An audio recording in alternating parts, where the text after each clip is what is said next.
Along with Bobby, we're going to be doing the early slate preview, and we are live. So feel free to pop in any questions. And I'd like to talk about last night just a little bit. As would I. Yeah. So with respect to process, and selfishly, I kind of like doing this early preview so that I can get an idea of what I think I want to do, and then compare it to what we actually do when we you know fire it up at 6. And I like kind of talking through these things. So that's why I talk through it with Bobby, and selfishly that helps me. And when I talk through it with you guys, it helps me as well. And so yesterday I decided that listen, those whatever that value was going to be, the Pacers and the Pistons, I was going to kind of use that as whatever, and then just kind of figure out which games to kind of target and just stack the crap out of all of them. And I identified the Phoenix game against Golden State. I like that one. I like the Sacramento game, and then I like the Houston game, where I was just going to just play the three freaking highest scoring guys, run it back with Tatum and Brown, just kind of be done with it, see what happens. And so when we got to 6 o'clock, what was different was only that Kyrie was out. So that was just one other game that instead of using that for spend ups, you would use that for value. Like you would lock in Hardy and be kind of done with it. So I actually followed through, and I did exactly what I was going to do. And I want to show you kind of what happened. So this was actually the sixth man. I put it in the 600, and I played the obvious stuff, the Hayes, Hardy, and I played Duarte. Well, if you got hurt, what are you going to do, right? And I did exactly what I said. I played all three of these guys, Jabari Smith, Porter, and Green. And then I was decided whether I was going to play Tatum or Brown as the Boston guy. So in this particular one, I played Brown, but I played Tatum in some of the smaller ones, whatever. And then I didn't know what else to do with the rest of my money. And I remember that you liked Ayton a lot. So it just fit in just 100% perfectly. And this is like some serious tilt here because I don't know if anybody was watching the game, but nobody was watching it because nobody owned it because all the guys were like 4% owned. All the Houston guys, nobody was even cared. Yeah.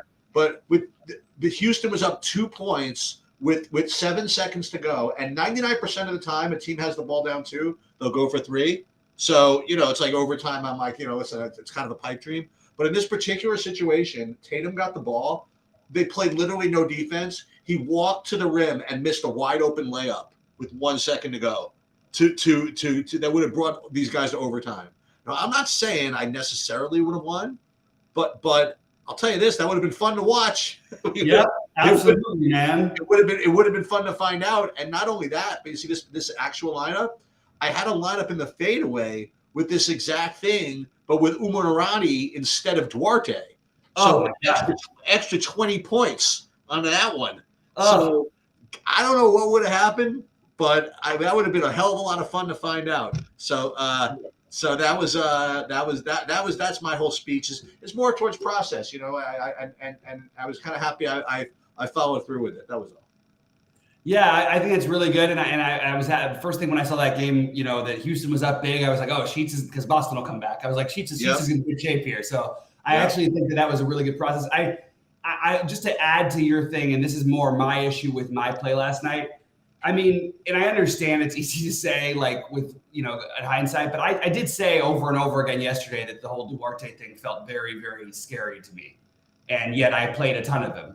And I feel like for myself, I'm not happy with my own process when I'm playing a guy who I'm recommending, hey, this ownership and these projections are way overdone. They've got 10 guys they can play. He's sort of interchangeable with the other guys they bring off the bench.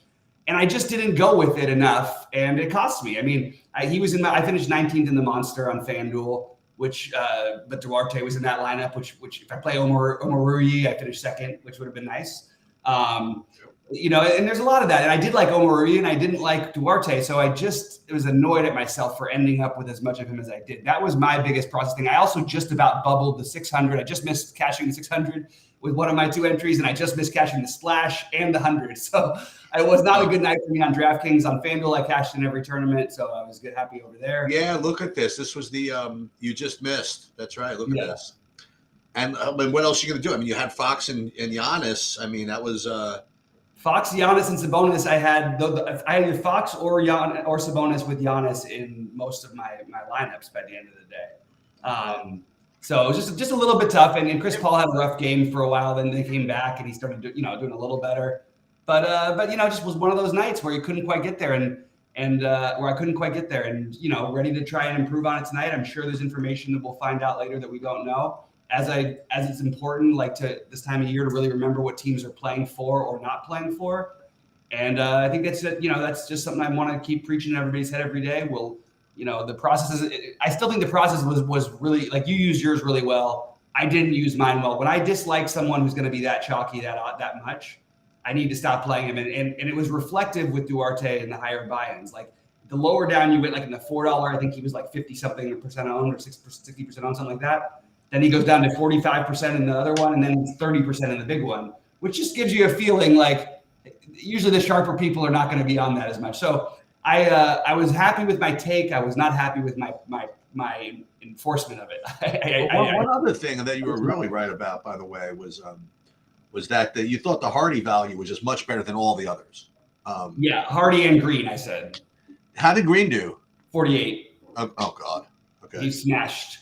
A lot of guys smashed last night. It was a high-scoring night. The nights that we'd usually be cashing on 6 or 7 gamers with the scores we had last night. Killian Hayes at 28 in the first half, ended up at 30. Who did? Killian Hayes. Oh, I know. They just got smoked too badly. Yeah, but they ended up put him back in the fourth, and he couldn't do anything in the fourth either. The other side, they smoked Indiana too badly. But yeah, so anyway, on to today. It's a pretty, or at first look, like, this is I think a much, much better slate than it was yesterday. Like, and not to say you like good or bad is what I want to be able to make decisions more than just one, hopefully. And more than one or two or a 2v2. I don't like every night that comes down to that same 2v2 swap when there's totally different builds. But like you pointed out last night, which Sheets with your lineup with the Houston Boston thing, just completely no ownership. I mean, that's a great call. Like, if you actually implement that and you're doing it in your big buy-ins, I mean, I honestly feel like you should have won last night. Like, that's right. I mean, that looked like the kind of lineup where I would have been tilting myself. Just, man, what could have been? Yeah. Either without Duarte or with overtime. Well, I didn't even care about Duarte because everybody had him. You know what I mean? Well, but no, only 37% and 30. And then if you had Omar Sheets, you would have been. Yeah. Then yep. So, just one of those things. But we'll go back. We'll get back after today. So that's why sometimes these, just to point out, these videos can be useful, even if this time of year it gets, by the end it feels like, oh, nothing we said matters. It still matters. You know what I mean? I'll tell you something else, by the way. And again, a shout out to everybody that's on these chats. The more people that show up for these things, the better, especially the late thing, because I will tell you, I don't remember who it was in the chat, but it was somebody's comment in the chat, really, that tipped me from playing Tatum as the Celtic guy to Jaylen Brown. And I went to Jaylen Brown instead. Jaylen Brown's a guy I always just I want to say forget about. You know what I mean? Because when I think of, okay, I'm going to play these guys, I'm going to run back with the Celtics. Obviously, I'm going to play Tatum. Who else am I like?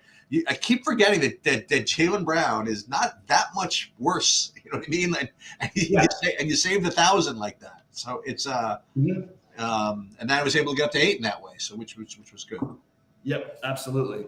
And by the way, DeAndre Ayton had like 4 fantasy points after the first quarter.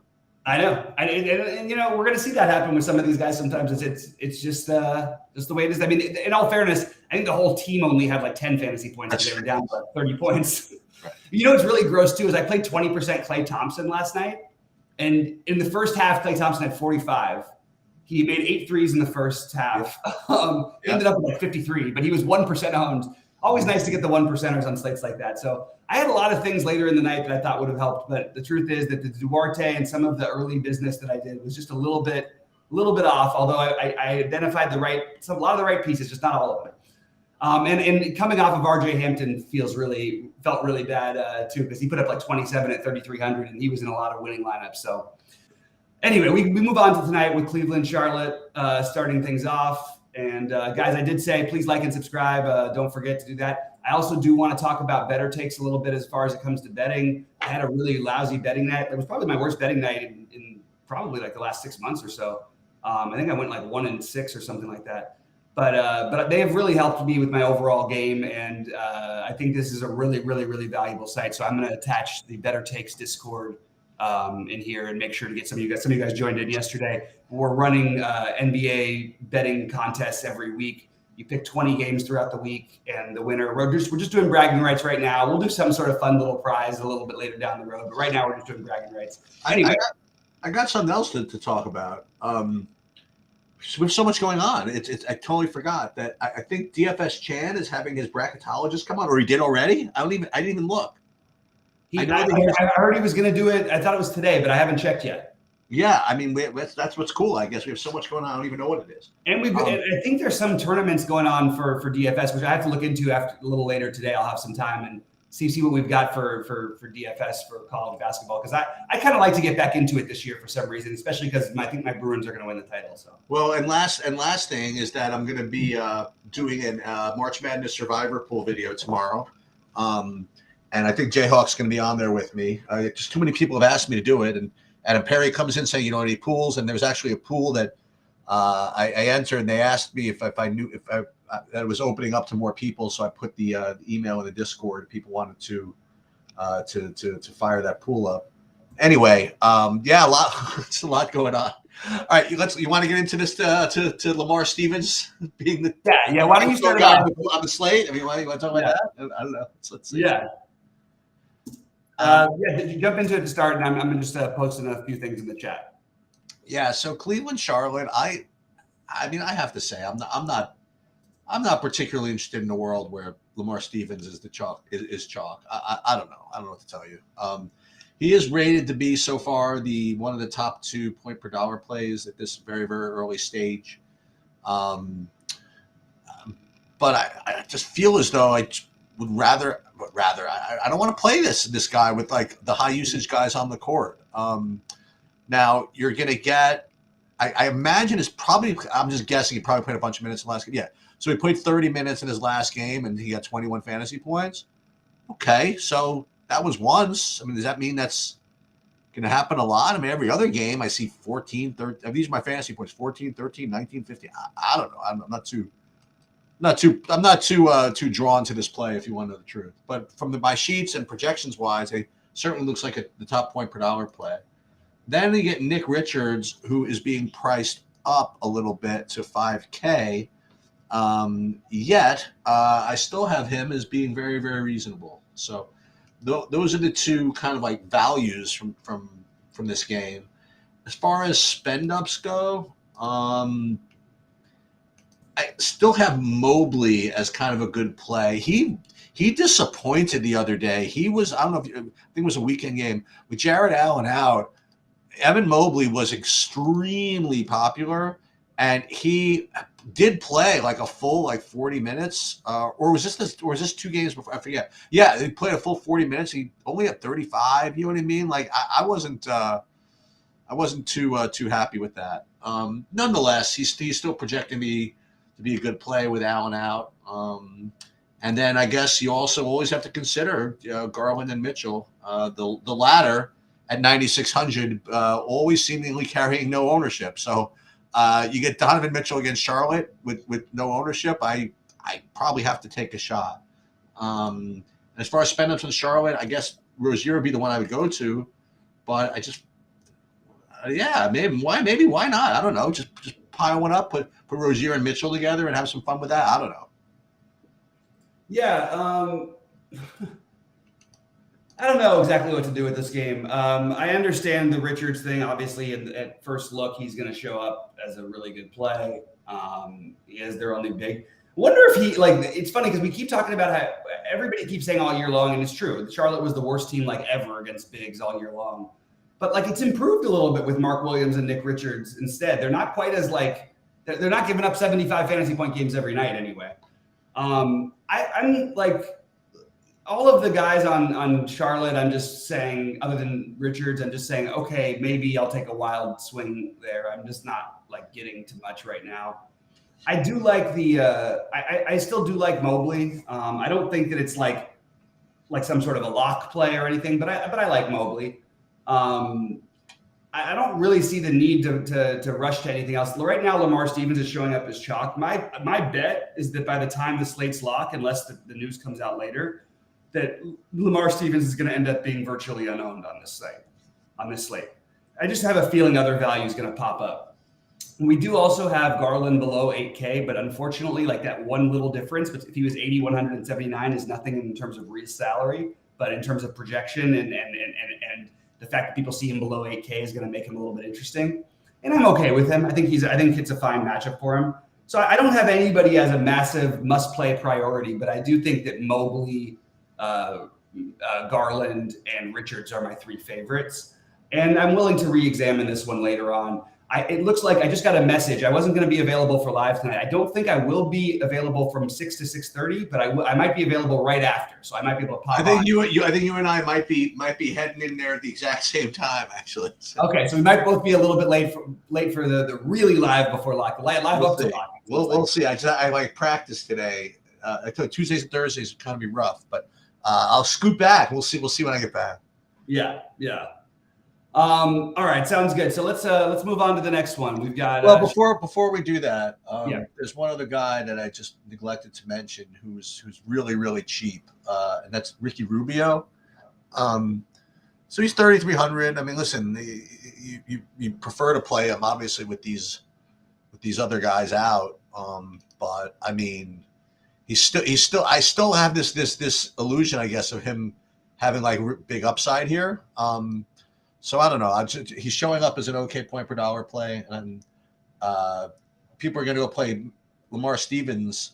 I mean, I guess his minutes are a little bit better, but I don't know. I don't think Rubio's completely washed up in this freaking matchup. I don't know. I figured I would throw him into the pile. Just where does he play? Like Stevens is going to play what? Probably 30, 32, 36 minutes. Well, why is that? Why is he going to do that? He's starting for them, and that's what he plays. Well, he did that once. Not with Jared Allen out. This is the same situation. I would actually put an increase on his minutes from last time. I think 30 is like right, not the minimum. Well, the reason he won't is because Chetty Osman will play some minutes, not a ton. Okay. Karis LeVert, Ricky Rubio. It's just weird to me that if we play Ricky Rubio now and like people weren't even playing him when they didn't have Garland, just kind of feels a little odd. But I'm okay with the idea at first look. My guess is that there's going to be much better value. You could say that maybe it's a blowout or something, but the truth is it's only 7.5 point spread, and Charlotte has been really feisty. I think they're like 500 in their last 20 games, or right around there. Okay, so next up we've got Detroit at Washington. You want to start us off here, Sheets? I'm still trying to. Yes, just to let everybody know, I don't know whether this came out 5 minutes ago or 5 hours ago, but I just noticed on my phone that Kuzma was ruled out. Kuzma was ruled out. Yeah, I don't know. You know what? You want to come back to this one after we do the next one because I don't think the projections have updated yet. No, that's okay. Because listen, the projections. Well, I would rather do that if it's okay with you because I'd like to see get a little bit of an idea of what they're. Okay. Well, and we got to remember though, because Detroit has all that same value that we have to talk about. Yeah, absolutely. We'll just do Denver, Toronto, then we'll jump back to it. Okay. Denver, Toronto. Nikola Jokic at 11.6 is very reasonable spend up. I have, there are 4 of them that I think are pretty well in play, and I think he's one of them. He's right near the top as far as I'm concerned. Anybody else from Denver? I think Bruce Brown had an okay game the other day. I don't know if Reggie Jackson's been getting there. Those are the types of things I just kind of don't want to do. For me, it's probably Jokic or nothing. On Toronto, they made Reggie Jackson like 4,800 for some reason. I can't figure it out. Yeah, he was 3,500. Now he's 4,800 for some reason. I don't know why. Fred VanVleet's always kind of in the mix at 8,400, but kind of a low total it seems. I don't know. Maybe Jokic or nothing. I'm just not into this game for some reason. Yeah, I don't think anyone's playing Jokic tonight for what it's worth. The projection is terrible on him. I'm not buying it, but I actually think we've gotten the big Jokic back the last couple games out. He put up 87 and 77. Yeah, how hard not to have some interest, some level of interest there, you know? And there's nothing outliery about any of it. Jamal Murray is also in play, but I don't think he's a priority by any means. It's a tough matchup for him. I would like to get somebody from Toronto, but it's just, I mean, look, we know Siakam's price keeps dropping and people keep trying it. It's not working. There's a reason. He's not the same guy with Podol there. It takes away his rebounds.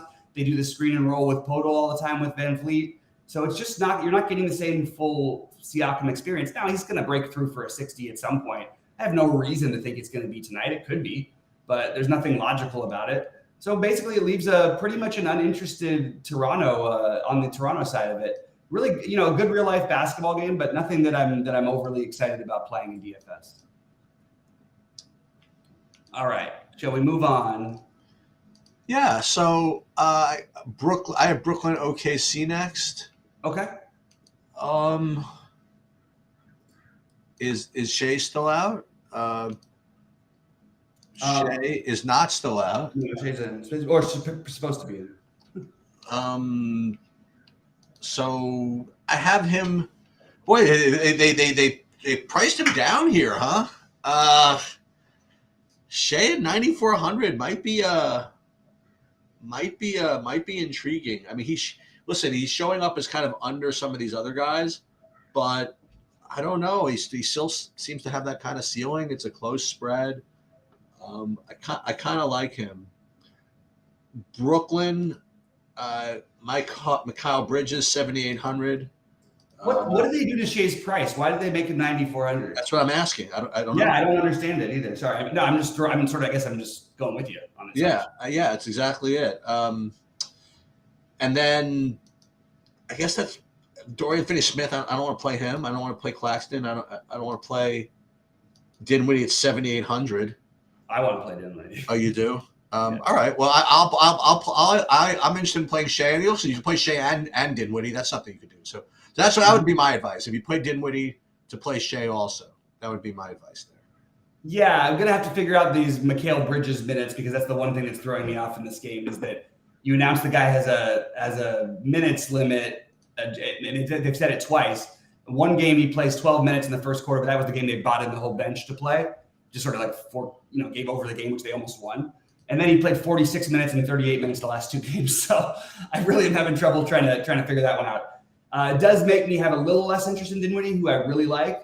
I also think that if you're not playing Dinwiddie, I do think that Bridges is completely in play. We've seen him a lot more aggressive, a lot more active, a lot more part of the running the offense on Brooklyn than we ever saw in Phoenix, and all of these guys look great to be decent. Cam Johnson. Royce O'Neal they priced up, which is a little unfortunate because I felt like we were getting a steal on Royce O'Neal when he was at 3,800 because there's just so many paths. They just really like him. He's been with them the whole year. He may not start, but he's going to play his 30 minutes. And at 5K, not as interesting as it was at 3,800. So the guy who I'm trying to figure out is do I want to I actually think everybody looks just good enough to where I think Dinwiddie's my favorite, followed by Bridges. And then Cam Johnson. But I also think Claxton might end up being the better of all these guys. I just think that there's going to be some other guys, other centers we'll talk about.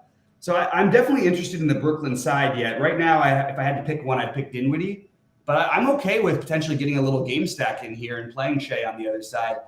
I'm guessing these early projections have to be off with Shea at 9,400 and not getting ownership. I just don't see how that's possible. You do have Jalen Williams coming back, who's sort of killed Shea and or not coming back, but playing. Shea and Giddey's upside, it just isn't the same with Jalen Williams in there. But still, at 9,400, it's going to be hard for me not to have some exposure to Shea. Large field, Jalen Williams is Jalen with a Y. Williams would be a good play to me. But I think Shea with two of the Brooklyn guys on the other side is certainly a good way to go. And Shea's the first guy I have as a clear priority spend up for me right now. All right. So do you want to go back now or let's do the other 5 o'clock game, then we'll do it. The Orlando or the two other 5 o'clock games, then we'll go back. You have Orlando, San Antonio, or the Lakers first? I have Lakers, New Orleans. All right. As I always mention, and not to say they can do much about it, these are the most important games for New Orleans. The Lakers are still just if the Lakers lose, they'll drop down to the 12 seed. If the Lakers win, they could move up to the 8 seed. So this is a big game, and New Orleans gets the Lakers pick for those who don't know. New Orleans also gets their own pick for those who don't know. So this is a game where New Orleans, I think, this is whatever we think is questionable. Anybody who's available to play is going to try to play, especially when you factor in Brandon Ingram and his incredible history versus the Lakers, because since they got rid of him. So I kind of would like to do something here, but the pricing is making it a little bit tough on the New Orleans side. And then on the Lakers side, I think that I don't understand what I'm seeing in terms of why Davis would be as low owned as he is. Do you have the same type of take? I think Davis gets 80 in this game. I think he's gonna crush. I don't understand why. Like if he doesn't get hurt, which by the way, if he does, oh man, in New Orleans, that's not a good look. No. I think Davis is your other clear spend up along with Shea, and then Shea, Jokic, and Davis all look like really, really good spend ups to me. Not really getting to anything else on the Lakers. I think D'Angelo Russell is definitely worth a tournament play because he can always a heat check guy. I think Larry Nance is kind of interesting at 3,500, assuming that he's back, and I think he'll play today. So I like that for value. And then if assuming Brandon Ingram plays, which I'm going to assume, I'm going to be willing to take a shot at overspending on Ingram, but kind of was hoping I'd have more from this game. But right now, it just seems like Davis is just a smash play. Yeah, nasty mistake I made in last time the Lakers played. I shouldn't say mistake. Just I guess I was just wrong. I had a 1v1 left at about the same price, and I picked quickly over D'Angelo Russell again in the game against each other, and Russell just ruined my life with 33 real life points and 55 fantasy points, and quickly he was on fire in that game. I don't even know what he did, but nonetheless, I think just for what it's worth, he made 6 out of 11 threes. I think he made 4 or 5 in the first quarter. So yeah, so I guess I like him. I like Davis. And New Orleans, I just want to point something out. I mean, again, it's can be very obviously can be somewhat frustrating, but just wanted to show you something. And you knew this already, but like Jonas Valanciunas in his last game had 34 fantasy points in 21 minutes. Okay, like this is what he does and can do. I don't know what it's going to take to get him to play the minutes, though. You know what I mean? Like, I just think we have to just accept it's not going to happen. Yeah, I know. Even in this last game, I mean, he didn't even get into foul trouble or anything. It just wasn't a part of it. And with Nance back, that certainly doesn't help his cause, Right. So I might take. Listen, if Ingram's out, by the way, I listen. I don't know if he's going to be out, whatever. But if he is, kind of hard to not play McCollum for me. Oh, for sure. So. Yeah, but I want you to talk me into something though. I mean, like, is Davis okay even with D'Angelo Russell like playing and like getting a lot of usage? Yeah. Okay. I mean, look, I'm not going to say that. Yeah, there's ways, of course, that it gets around him, but like, I mean, we were playing Davis at this price over the past years with LeBron, so okay. I'm not going to worry about D'Angelo Russell. I know Davis had a couple of duddy games. I'm not worried about it. I think that he has a big game here. The Knicks did a really good job on him in that game, by the way. I actually watched that. They did a really, really nice job defending him, basically sending everybody at him. And that's your Davis fail path is like they send everybody at him, and because of it, he's not the guy who beats you. It's he gets hockey assists or something like that. But I'm not gonna let it hold me back. I do like Davis in this game. It's hard with Jokic and Shea also being great spend ups, but hey. Those are the guys I like, and if I'm able to make multiple lineups tonight, I will definitely have multiple Davis Ingram lineups in there if Ingram plays. Orlando, San Antonio, and then we'll go back to the Yep. This is probably the least exciting game for me. Wendell. Well, I don't know. Is Wendell Carter a bad play? No. At 5K. I mean 6,300. Is Devontae Graham a terrible play at 5K? I don't know. I guess Wendell Carter would be the only real guy I'd want to play for this game. And I'm just looking at my numbers here, and nobody really seems to stand out. Vassell, I guess, okay, but I think Wendell Carter is very reasonable. Yeah, there's everybody there's a bunch of guys on this team that's also like if they were last pieces, I wouldn't mind Wendell Carter, Markelle Fultz, Paolo. You do have Franz as questionable, by the way. That sort of opens everybody else up. I really like Jalen Suggs, by the way, has put up two nice games in a row. This is a good matchup. Cole Anthony, you take a shot on. Everybody feels like, okay, if I had to end up with somebody, I don't mind I don't mind it, but certainly nobody I'm prioritizing from Orlando. And San Antonio, I know you're supposed to look at and say Devontae Graham is the play and Devin Vassell, and I just feel so shaky about all of it. But if I knew Keldon Johnson or Sohan was out, I'd be very into both those plays. With both of them playing, I don't know if I would be. So hopefully we'll have that news a little bit more before 6 Eastern or 6:30 Eastern, more like for me. But I don't know, man. I'm having trouble buying into the San Antonio side as much as I guess not even that we're supposed to, just that it looks pretty good. I do think Devontae Graham is definitely the best play on the Spurs, and I by the end of the day he may even be a priority for me because they are giving him minutes, but it's something about it just feels a little bit. I don't know. Maybe I'm overthinking it a little bit. The guy's put up 30 or more, 3 out of his last 4. Maybe I just play Devontae Graham. Did you say anything about the San Antonio guys? Yeah, I really don't like anything from the game. Maybe it's Devontae Graham at 5K, but really it's just Carter and nothing from the whole game, honestly. Okay, I might go back to the Graham to sell thing. All right, so we go back. Let me just refresh the projections because I am curious what Washington is going to have here, and I think that's going to make this game look very, very stackable. Okay. So, Sheets, do you want to start it off real quick? Because the projection numbers seem to be accurate or getting closer to accurate, but the ownership is not going to be accurate. So, and this is probably the game you most have to get right of all the games on the slate, right? First of all, one of the things that SaberSim is upgrading, I think it upgraded already. I didn't really double check it. Is they're going to do a little bit of a better job refreshing the ownership projections after guys get ruled out and the actual projections change. They addressed that in like a video they did like yesterday, the day before, and hopefully that actually occurs. The other thing is that the one bit of news, at least let's start from the Detroit side. I mean, you still have Jaden Ivey, who hasn't been ruled out yet. I mean, he's questionable. It's COVID protocol, so who knows? But if he's out again, then, the same dudes from yesterday remain in play. Killian Hayes. I have him as out, by the way.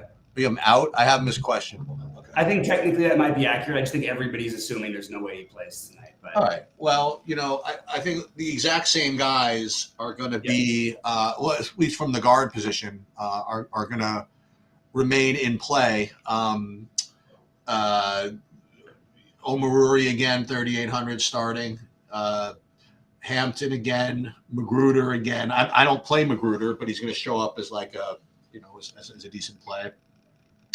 And Killian Hayes, they only played him.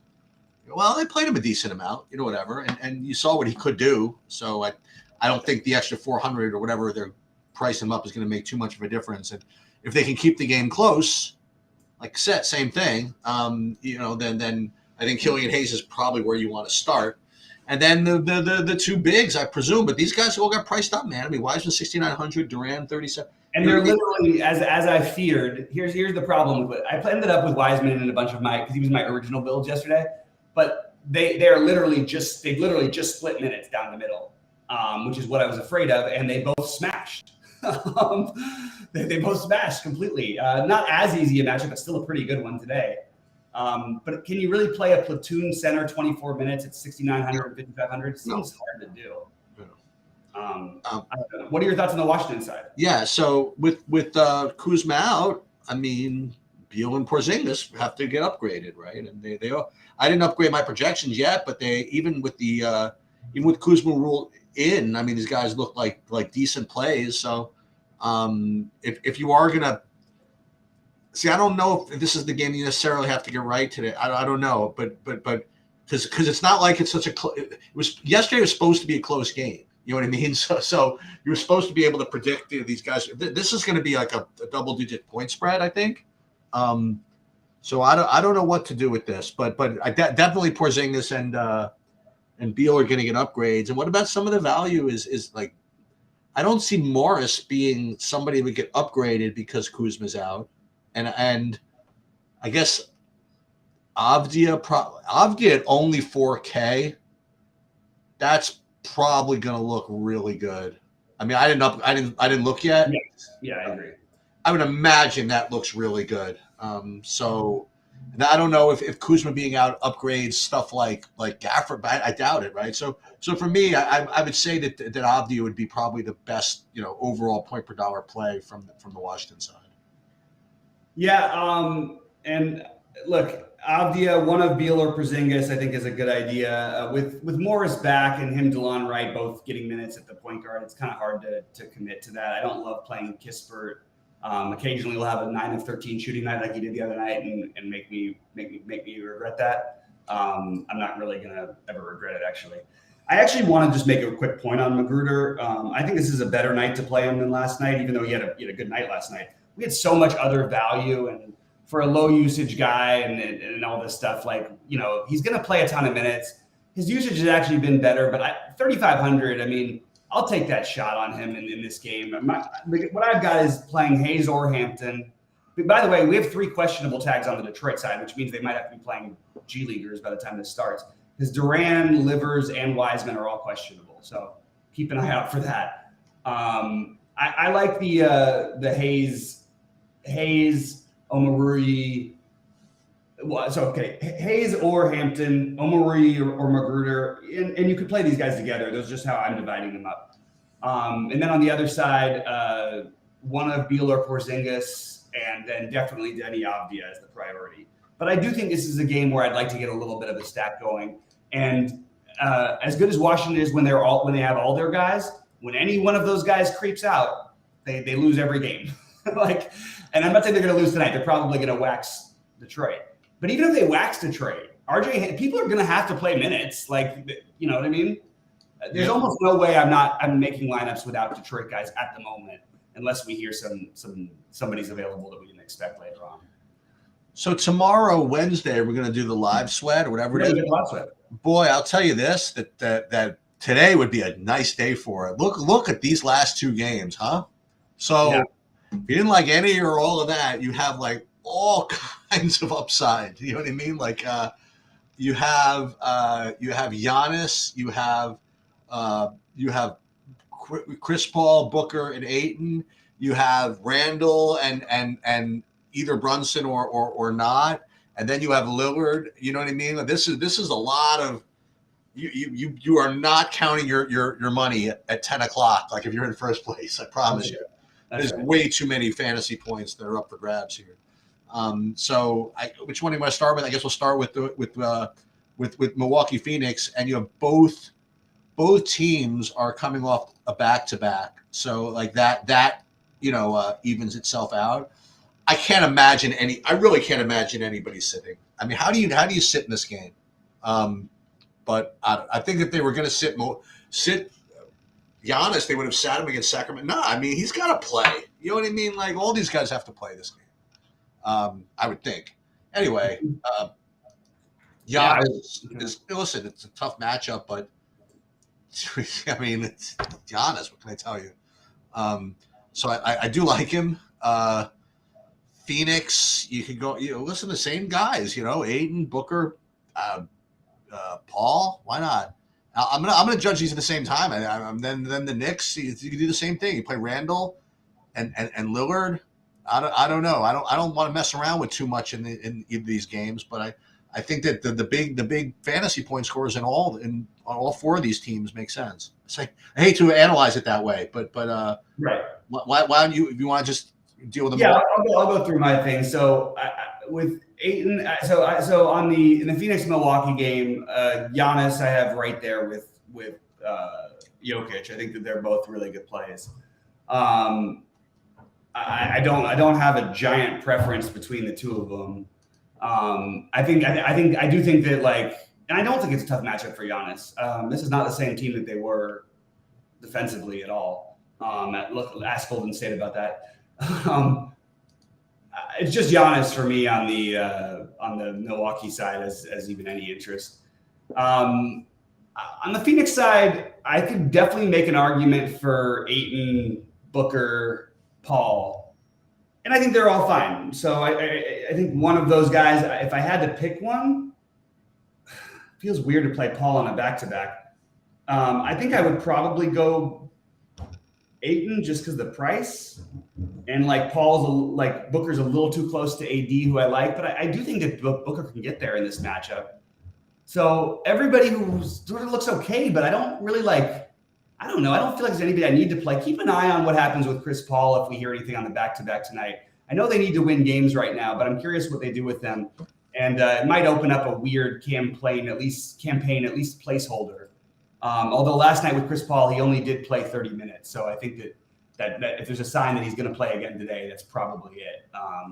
And he did play the last back-to-back they had the opportunity to play. So Chris Paul or Ayton, just because of the price, but I have no problem if you wanted to use Booker as a spend-up. I just like the other spend-ups a little better. And how about the New York? Well, obviously, I mean, yeah, if Lillard is out, then that's something else. He was held out of Sunday. He was held out of Sunday's game, and if I'm not mistaken. No, actually, oh my God, what a troll. So Simons when Lillard was there, put up 34 real life points in 29 minutes, 42 fantasy points. And in the game where they held out Lillard, Simons did nothing. I shouldn't say nothing, but he only played 25 minutes. Very, very strange. I don't quite get it, actually. I don't think it was strange at all. They just got smoked. Yeah, I guess so. They got Anyway, if Lillard plays, I like him. If he doesn't play, then then everybody from Portland that we play with Lillard, you know what I mean? All those guys are going to be playable. And just for fun, let's see what some of these guys' prices are. Back to Sharp at 3,600, Simon 6,900, Reddish, maybe not Reddish, but Thibault 3,700. Who knows? But hopefully we get that news in a reasonable period of time. And on the Knicks side, you still have Brunson, who he did come back. He played against Sacramento, but then he sat. Oh, it says he's unlikely to suit up at Portland. Okay.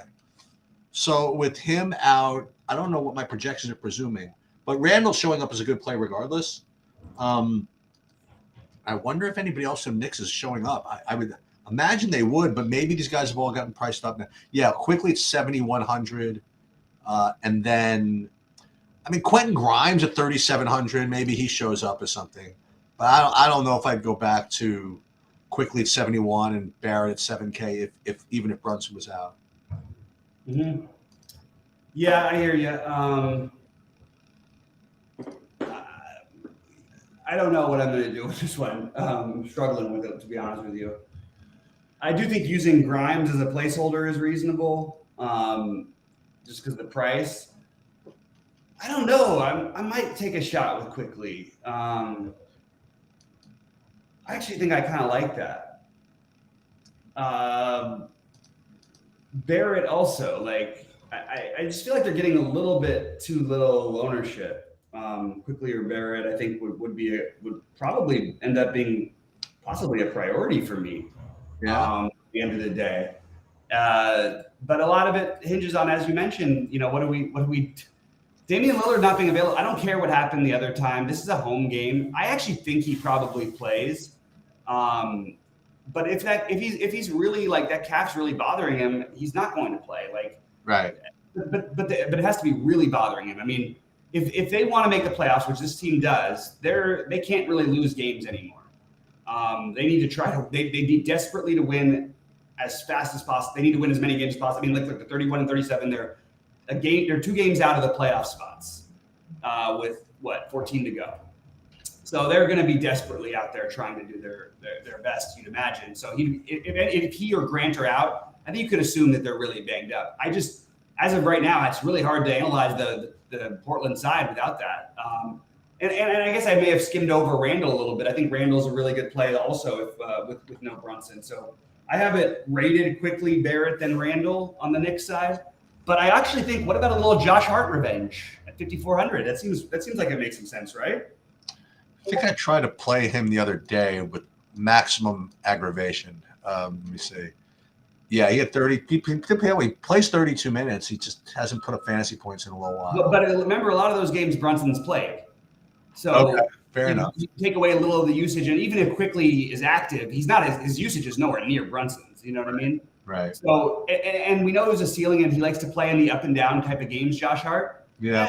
Going back, to Portland after being there, it's not like he's going to score a bunch, but maybe he goes out there and gets a double-double because he's a great rebounder. Maybe. Boy, he is like legitimately like the best rebounding. We all talk about best rebounding. I mean, I guess Luka, if you call him a guard, really is the best one. But Josh Hart, just every time I look up, it's 8 rebounds, 12 rebounds, 14 rebounds. Like, this guy's just an awesome rebounder. Anyway, so as of right now, it's going to be tough. We're going to have to do a bit, do more breaking down later. I'm sure we have news we don't know about, but what we don't have is like even the value from the Detroit thing and everything. It's not like what we had yesterday, where it was just okay, you basically have to play 5 guys, and all the winning lineups basically had those guys. Like Ricky Rubio is currently showing up as the highest projected player, and I can't for the life of me figure out why. So I think we're going to see, why is Ricky Rubio projected? Did something happen since Garland and Mitchell are playing, right? Yeah, I don't know. I mean, I have him. Donovan Mitchell is out. Oh, well, there you have it. Well, there's the slate changing thing. That is what happens when you're going on live. Okay, so. Well, with that, first thing that means is that Darius Garland's a great player. Yeah, it means Garland. It means probably Garland, Mobley, Rubio, LeVert. LeVert. I forgot about that. LeVert, Garland. That's going to be hard. There it is. One game slate. One game slate. After all of that, I felt like we were doing a pretty good job going through it too. Yeah, there it is. One game slate. There it is. So LeVert, Garland, just for what it's worth, and Rubio will, like, 2 of those guys will probably be in all my lineups today as of right now. And then I also want to mix in some Mobley, because I do think that helps Mobley even as well. They run some stuff through him. And with Mitchell out, now that brings the spread down, which now makes like Rozier even a better play. You know what I mean? Yeah. Just be careful, because if Hall Neto ends up starting, that's the one thing that worries me about the Rubio thing. Is if Rubio ends up getting that much ownership, right? Real quick, I'm just gonna take a look, because they haven't played Neto, but he keeps projecting. Like, even the other night, he projected for like 18 fantasy points. He didn't play 1 minute.